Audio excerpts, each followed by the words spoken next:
Can Minister Pravin Gordhan do his job without fear or favor, given the current political tensions? Is the Treasury a stumbling block towards achievement of the radical economic transformation? And to what extent has the painfully slow economic growth influenced the 2017 budget? And for how long will the working population have to bear the brunt of the tax burden? A very good afternoon to you. I'm Simphiwe Ngongwane, and this is Question Time.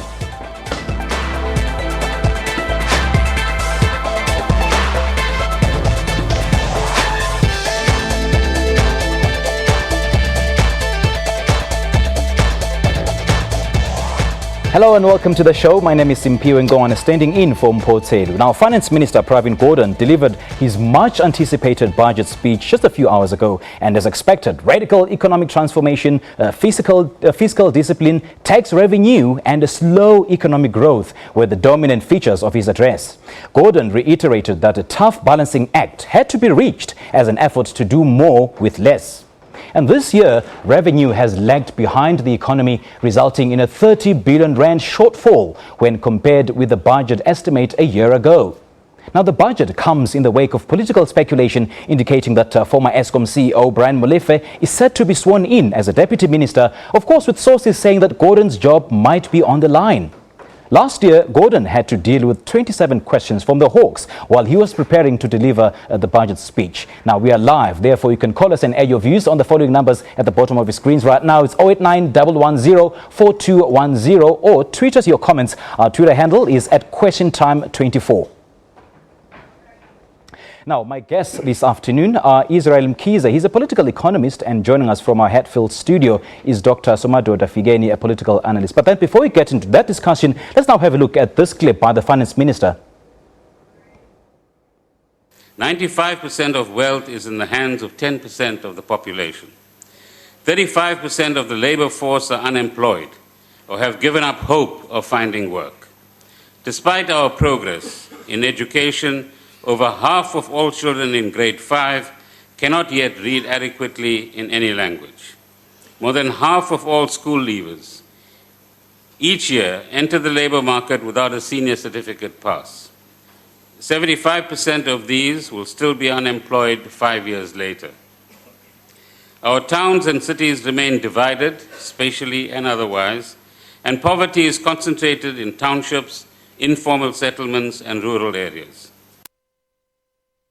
There we have it, Minister Gordhan flagging the issue of inequality. Now, Mr. Mkhize, thank you so much for joining us. Thanks for your time. Now, Minister Gordhan indicated that he has a plan for inclusive and shared economy, but then with the gap between wide and poor widening immensely every single day, and as he mentioned, with 95% of the wealth in the hands of 10% of the population, surely we're being treated to yet another dose of political rhetoric. No, it's not political rhetoric as such. You must remember that you take three income bracket groups, the so-called social underclass, which makes a bigger population, which is about 48%, which only has about 12% of the income share within the GDP. Then you've got the middle class, which is about 32%, that has about 42 income in terms of their share on the GDP. Then you've got this very skewed number of 10% of a population, which is the upper earning class, that controls about 95% of the economy. So that's the skewed economy that we have. So when you're talking about dismantling and radical economic transformation, we are trying to move the bigger chunk of the economy, that it moves to the percentage that is bigger in terms of population.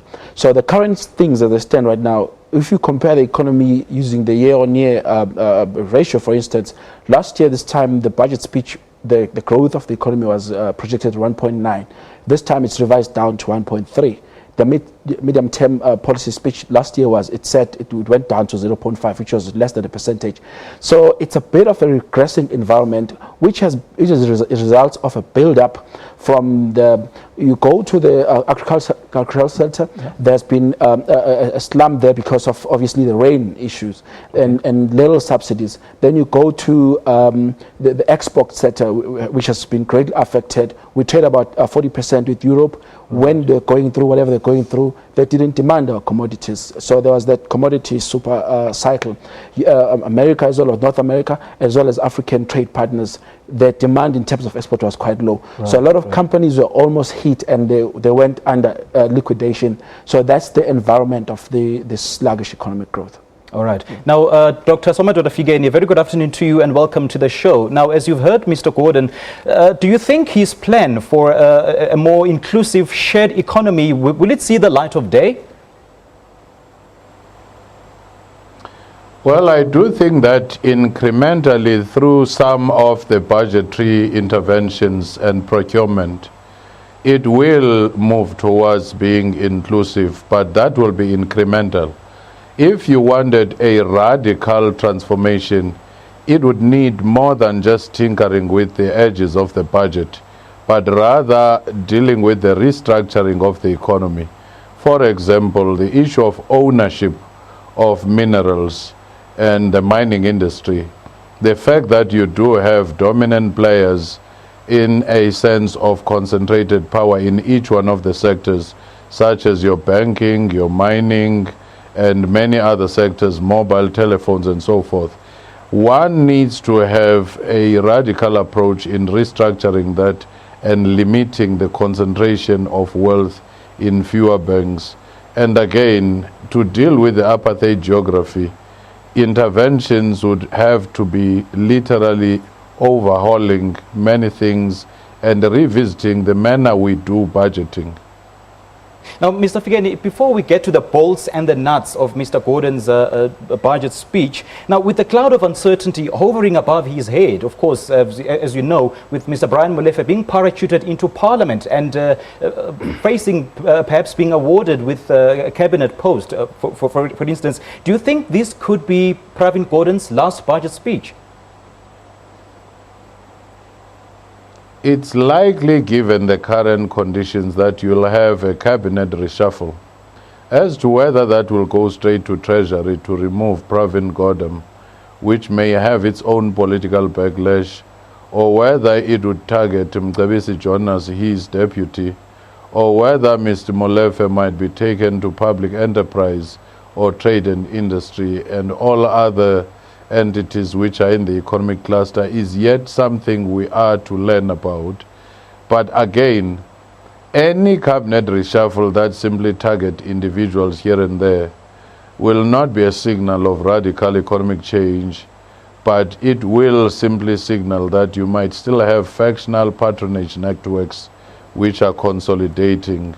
But if you wanted a radical economic change, even the appointments, the reconfiguration of cabinet would be the major announcement that begin to tell us that indeed this radical transformation is coming. Now, Mr. Figeni, how then do we move beyond the rhetoric of radical economic transformation and then deliver on the specifics of its implementation in a hobbling economy such as ours? Well, I do think that one has to recognize the fiscal constraint and the global uncertainty, that you may do things, but you can't be overly enthusiastic and reckless in so doing. Hence, much of what is confined within the budget might just be a matter of procurement here and there and increased funding for education and so forth. But key to implementation, though, whether radical or not, is the building of state capacity to implement and the elimination of corruption, which tend to thwart any efforts to intervene and have an impact. And ultimately, you need a strong, decisive leadership that is driven by conviction, rather than the one that may be paralyzed by factions or even weakened by self-interest. All right, now Israel government is now sitting, the government debt is now sitting at an incredibly unbelievable 2.2 trillion rand. That's about 50% of the GDP. So with what could have possibly gone wrong in Minister Pravin Gordhan's belt tightening initiative that he announced last year? And could we be going around with a begging bowl seeking for aid in the short to medium term? Well, I don't see us going for aid because if you go back to the gear policy, it was actually trying to mitigate against that very position where you go for instance, an IMF bailout or something like that. You can also remember that South Africa has linked itself with other sort of capital markets, like for instance your BRICS, which has a particular kind of ideological orientation that also informs a political posture, an economic posture rather, which is sort of in line with how the so-called global South countries look at themselves. But as you are pointing that correctly, you have to also look at the question of the revenue capacity of the country. Absolutely. South Africa has changed and become a middle income country. You know, it's amongst, when you study it, you look at it amongst the other developed economies, your Brazil, your Mexico. So when you study those countries, you need to check that you need to produce, I mean, you can even bring in Egypt. You need to produce a correlation between the big business and the micro enterprises, because, for instance, you take an economy like Egypt on this debt question, after they'd come out of a 2.5 years uprising, but they were able to quickly come back and end up being the second economy because they went to the micro small enterprise sector, which sort of employed over 38% of the population.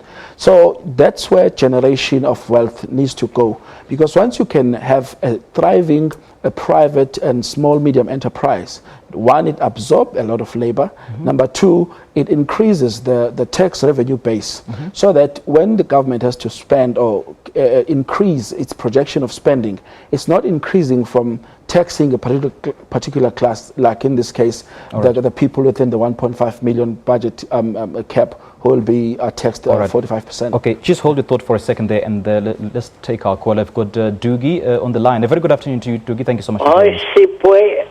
I hear you in place of... can you hear me?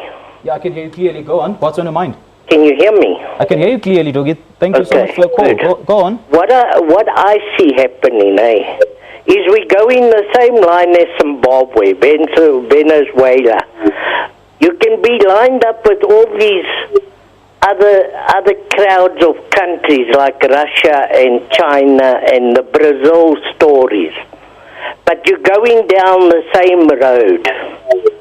It has never improved since the ANC took over in 1994, and since Jacob Zuma became president of this country, it's gone one way, and that's downhill.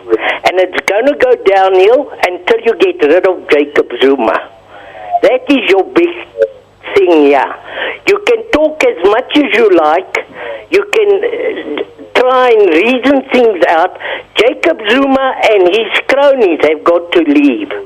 As soon as they leave, you'll get this country maybe back on the road, but I doubt that also, because he's messed it up good and solid. All right, Doogie, thank you so much for your call. Our experts will definitely help us digest that statement you just made. Well, for now, though, let's take a short break, and we'll be back with more after this. And a reminder that you can call us and air your views on the following numbers on your screens: 089 110 4210. Question time. We'll be right back. Don't go away.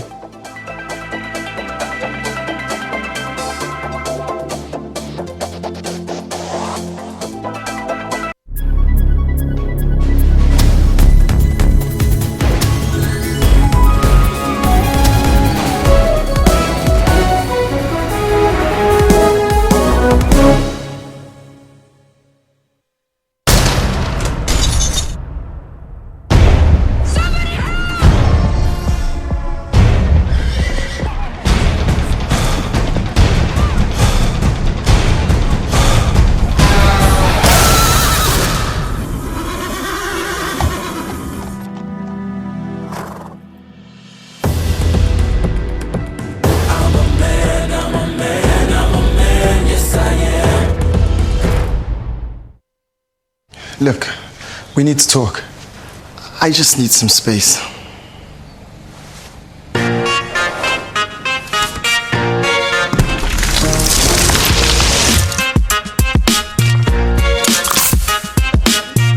Claim your extra cold space with the new 500ml fridge pack.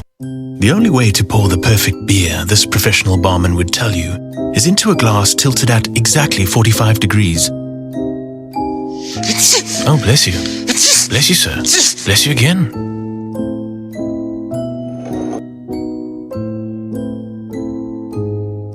Well, we'd say the perfect way to pour a beer is at this angle, straight into your mouth. Get a case of Amstel Lager 330ml handies for only $179.99 from Tops at Spar.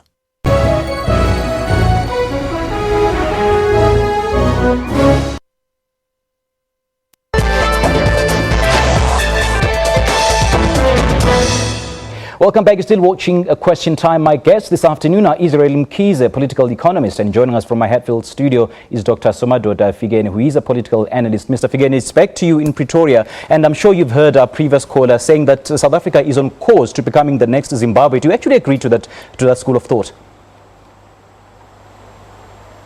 I don't. I do think that it's simply a hysterical fear of what happened in Zimbabwe without any substantiation. You are not about to see sanctioned mass grab of lands. There are policies, and even the ruling party and the leaders have shown that they respect the law once there has been a judgment on that. So anything that we're going to see is constitutional.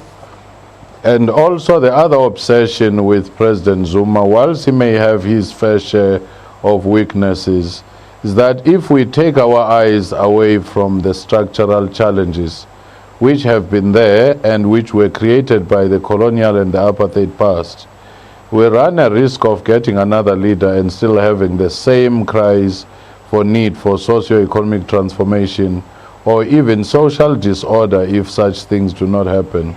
All what people have to do is to say, how do we get the private sector, which is also a key role player, to play its part and not sit on cash, and government to play its part and have capacity and eliminate inefficiencies and corruption as well as the labor, the political parties defining a national interest where partisanship doesn't paralyze virtually everything.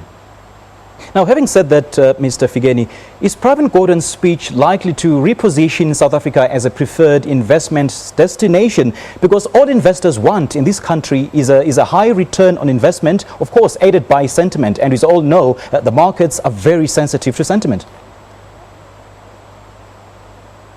Well, markets, among other things, want a stable policy environment which is predictable so that they can make their calculations accordingly.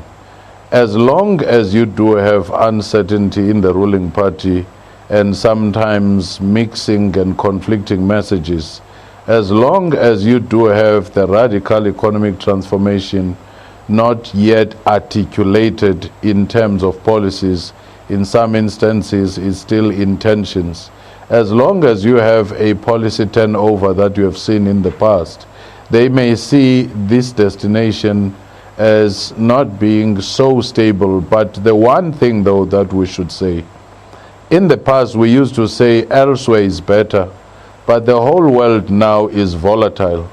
That's why some markets will stay put and may even see South Africa as relatively more stable with a far more sophisticated financial system than elsewhere. Yeah. All right. We've got Pete from Meyatin on the line. A very good afternoon to you, Pete. Oh, my friend, how are you? Great. How are you, man? What's on your mind? Lovely, man. Yeah, listen, I hope Mr. President Zuma never resigns and they vote him up into 2015. The only thing is we as a country need to help him.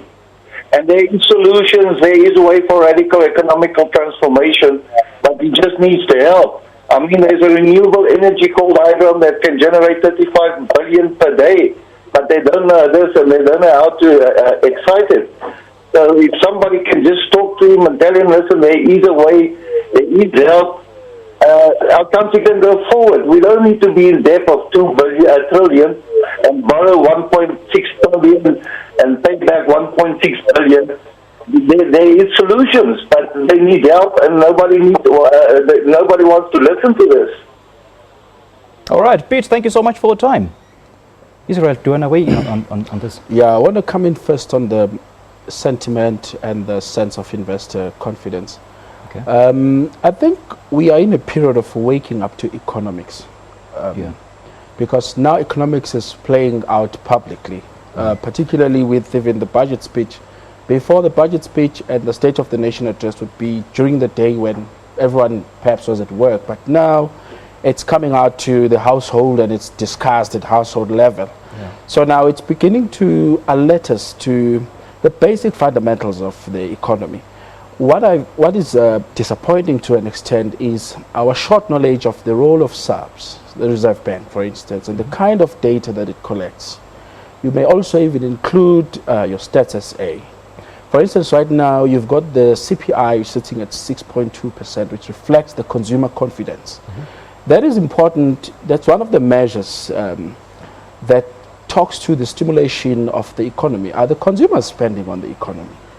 Are businesses spending on the economy? Are they coming in to invest? How long do they stay when they're investing? Is it 3-year term, or is it 50-year term? Another thing that we also need to look at, there is a group which is understudied within the economic parameters, yet the macroeconomic policy is trying to address them. We say unemployment is at 27.1%, but if you include those who have quit to look for jobs, it's at 39%. So that chunk, you find that it's graduate and so on. So you can call them the economic missing middle. So I think that's where economic transformation and economic activity should actually be, because you find that most of those people are people who've actually started businesses, and those businesses didn't do well because there was no demand or there were late payments and so on. That's one of the things that the minister spoke about, the question of how soon does, for instance, even public and government entities pay back the young and emerging business people. Okay, just to interrupt you there, Israel, you just mentioned the economic missing middle in your terms. So how long would these people under that bracket bear the brunt of the tax burden? Well, there was a relief to some extent today, as we saw that the tax burden was directed to the duty levies as well as that particular 1.5 bracket earners. But obviously there's no person in the world who is not paying a tax one way or the other. You would either pay it directly or indirectly. But what needs to happen is that they this is the dichotomy, and Pravin spoke about it. You've got the 10% population that controls 95% of the wealth. Then you have 35% of the ready labor, which is unemployed. That is where the crisis is. So this notion of radical, it then has to address how do we transform this 30% to partake in the 95%. And I couldn't agree more with Professor Unfortunately, Figeni. I'm going to have to cut you off there. We haven't got much time. Mr. Figeni, back to you in Pretoria. Let's talk a bit more about Pravin Gordhan. Some call him the leader of resistance or the voice of reason in cabinet. So do the reactions by the opposition parties in parliament indicate a vote of confidence on Mr. Gordhan? And if so, are we looking at an individual who is irreproachable and an individual who is virtuous in his tracks? Not necessarily. I do think that some opposition parties, which on normal conditions would be critical of the ANC budget, because they see him as being this symbol who is about to be tackled by people who support President Zuma. So they have sort of elevated him into this kind of savior in a sense.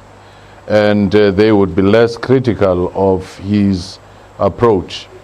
And at another level, you do have people who genuinely, even within opposition, support him, understanding his predicament in making choices and opportunity cost when you are facing such severe fiscal constraint and low prospects of any significant growth.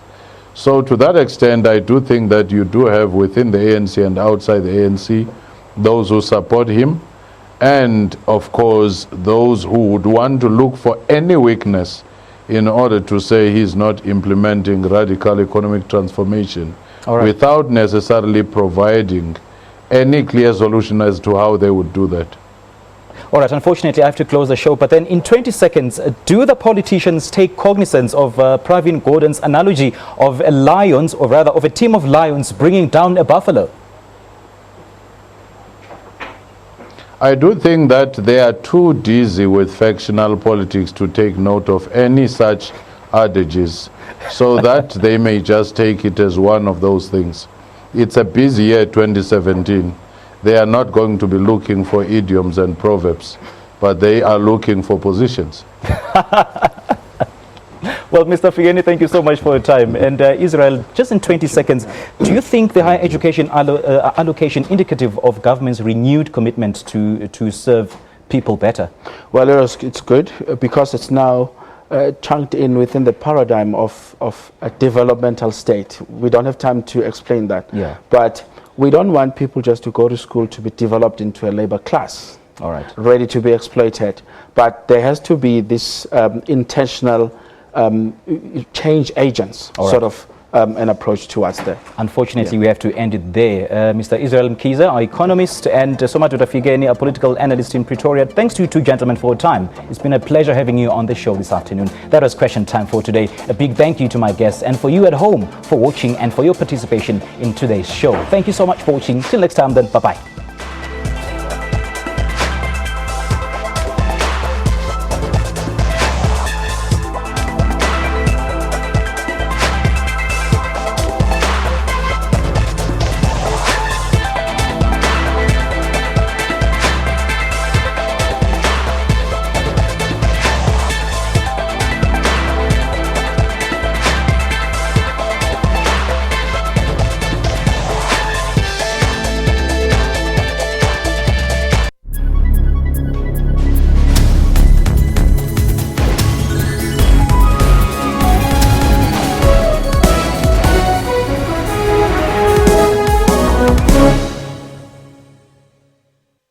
Britain will leave the EU single market when it exits the European Union.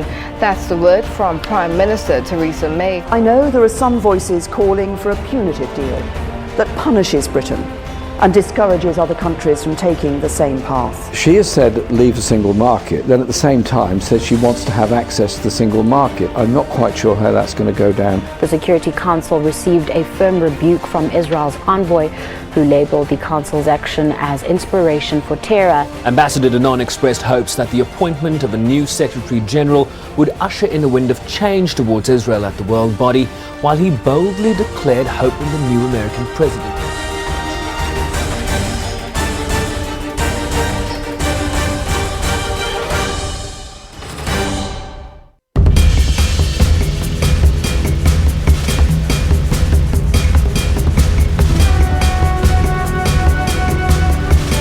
Did you know that Vilakazi Street is the only street in the world to have housed two Nobel Prize winners? Vilakazi Street in Orlando West, Soweto, southwest of Johannesburg in the Republic of South Africa, has been home to Nelson Mandela and Archbishop Desmond Tutu. Nelson Mandela's house was a modest family house from 1946 and still maintains those features. Archbishop Desmond Tutu still owns his house in Vilakazi Street since 1975 and often goes to stay there when visiting Johannesburg. Because of its popularity, the street has an influx of tourists. Restaurants with local cuisine have mushroomed around it, creating job opportunities for the locals and improving the lifestyle in the area. Orlando West High School in Vilakazi Street is known for its creative role during the famous 1976 uprising.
It's 6 o'clock Central African time, and there's only one story today. A very good evening and welcome to this special edition of Business on Prime on Budget Day 2017. I'm Peter Ndora, and my co-anchor Frances Hurd, well, she's been in Cape Town the whole day today. And we say good evening to Frances, and let's catch up with what happened today. A big budget, and some would even say, Frances, that this might have been Pravin Gordhan's most important. Might have been his most important, might have even been his last. That is one of the questions that Minister Pravin Gordhan has been facing a lot, especially before the budget speech. Journalists just firing at him. Do you think you're going to lose your job? And he said, well, he hears gossip. He serves at the pleasure of the president, so he really doesn't know. But in terms of bigness, yes, we say every year, Peter, that it's going to be a very difficult balancing act. It's going to be the tightest budget yet. And this certainly was, because we've been saying that when South Africa has not been growing. And it's been a long time now where we just haven't seen economic growth. And economic growth means more people get jobs, more people start paying taxes, people can afford to buy more things, so more VAT comes in. So it really makes the job of the finance minister so much easier. And he didn't have that luxury at all. So as expected, a lot of taxes went up. Not going to affect you and I, maybe, I don't know, unless you're earning much, much more than the average person. But it does seem like the rich, I'm afraid, are going to have to show up a little bit more. I think that could be the most significant piece of this budget, a new tax bracket. So if you're earning 1.5 million rand or more, you're now going to pay 45%. And I think this is worth mentioning. So if you're making a lot of cash, you will be putting basically almost half of it back into the state coffers. And I think we do need to consider that when we say that the wealthy are accumulating. They are. But if we have fair taxation, they should also be giving back. I asked the minister, you'll hear when I spoke to him, this must be very high. I know some countries, for instance, France, can do this, but we have a small tax pool, and an economist did confirm afterwards that the global average is about 33%. So we're now well above that with this bracket of 45%. And also it's interesting that some of the parliamentarians will be affected. I think, Peter, that this was the most politically palatable tax right now. VAT was mooted. A lot of people say it would be a good one because it's such a big revenue hit. It cuts across all goods and services, but it is seen as prejudicial to the poor. So yes, he said he wasn't targeting, but certainly that top echelon affected. And when we do talk about income, there's still a concern about people who've amassed wealth historically. When we hear those incredible stats, what came out at Davos this year, that the top 1% owns equivalent to the 50%, the bottom 50% of the whole world. So that incredible inequality is actually about historical wealth. And it seems like they are heading towards a parity. So dividends tax, for instance, going up. Otherwise, you will just keep all your money in a company and then take the dividends rather than taking a salary. So it looks like he's trying to tax the wealthy in various ways and cut the loopholes as well. Talking about the revenue side mostly, but there is that big question of spending. And what did he say? He almost hinted that, again, tighten our belts and we must behave like we expect the public to behave. Yeah, I think what's been on his mind, and we have to think about this, is that many South Africans are becoming cynical about where their money is being spent. A lot of claims of corruption, and remember a few budgets ago, the finance minister saying, let's cut the credit cards. Let's be careful how we spend as public servants. And I guess it creates an impression. So again, but these notes we've heard before, hitting those notes about spending, about everybody towing the line and using that idiom about teamwork as well. Together, lions can bring down a buffalo if they work together. Touching on that, there was a real show of unity, and I don't know if you noticed how many times he spoke about transformation, which was an echo from the State of the Nation address. So certainly in the words, the Finance Minister was making a show of the fact that he agrees with transformation and that imperative raised by the President earlier. It was a very difficult budget to create, particularly when you think, we're a year and a bit away from elections. So a lot of what he does now is going to affect people pretty much close to those elections. But he managed to balance a lot of things because the reaction from most political parties seemed to be supporting him. Yeah, I think he has a lot of support. I don't know if you noticed when he was talking about his deputy, a lot of parliamentarians, especially from opposition parties, also clapped. So he is receiving a lot of support, and we don't know if that's because they love what's in the budget or because politically they feel that the Treasury is being isolated and maybe the Finance Minister and his deputy need that support. But I think you're right. I think he hit the right note. VAT would have been a very politically sensitive tax to introduce just before elections, but he has signalled that could come later. And Treasury likes to do this, to signal what's on the horizon.